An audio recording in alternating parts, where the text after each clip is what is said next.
भगवान ने देवताओं के और असुरों के अलग अलग गुणों का वर्णन किया है।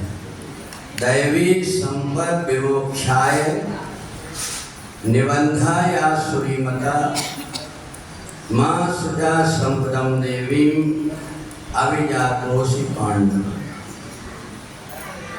भगवान मनुष्य के जो गुण हैं उसके अनुरूप अलग अलग ढंग से उनको मनुष्य कहते हैं, किसी को जानवर कहते हैं, किसी को देवता कहते हैं, किसी को राक्षस कहते हैं। ये जितना भी मनुष्य को उपाधि मिलती है, ज़्यादातर उपाधि जानवरों की या पशु पक्षी से दी जाती है।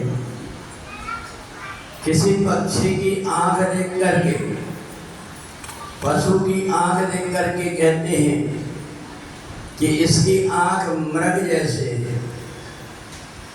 किसी के नाक को देख करके कहते हैं कि इसकी नाक तोता जैसे है। तो मनुष्य ही एक ऐसा प्राणी है जिसकी तुलना जानवरों से, पक्षियों से की जाती है। और किसी को, गधे को कोई नहीं कहता कि तू बहुत बेकार इंसान है। इंसान तो किसी जानवर को, पशु पक्षी को, किसी को नहीं कहा जाता, पर मनुष्य को ही जानवर कह देते, राक्षस कह देते, देवता कह देते। गुस्सा में आकर के हम लोग कह देते हैं कि ये आदमी बड़ा राक्षस। खाने पीने का देख लिए कि कुछ भी भक्षा भक्ष खा रहा है, अपन कह देते हैं कि ये बिल्कुल राक्षस जैसे खाना खा रहा है।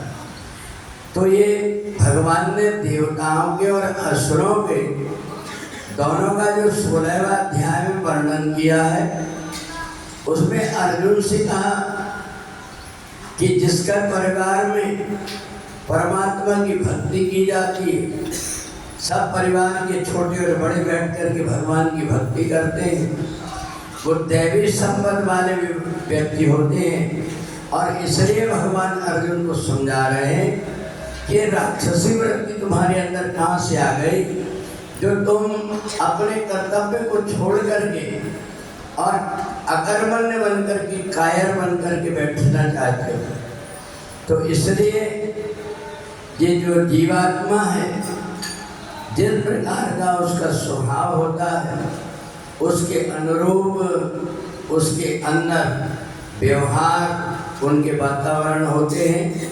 तो इसलिए जब व्यक्ति परमात्मा से जुड़ जाता है तो अनेक जन्मों के संस्करण के कारण मन के अंदर जो विक्षेप आ जाता है वो परमात्मा की भक्ति करने से दूर हो जाता है।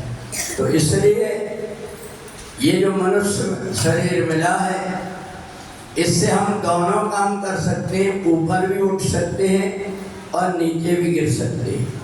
तो इसलिए इसको नशेड़ी जैसे कहा गया है कि जो इस शरीर को प्राप्त करके अच्छे कर्म करता है वो ऊपर की तरफ उठ जाता है, और जो बुरे कर्म करता है वो नीचे की तरफ गिर जाता है। तो जो ऊपर उठ गया उसका उद्धार हो गया, और जो नीचे गिरा वो 84 लाख जन्मों के चक्कर में पड़ जाता है। और इसलिए परमात्मा की भक्ति करते रहने से अपने आप आने वाली बाधाएं दूर होती जाती। बोले वृंदावन बिहारी लाल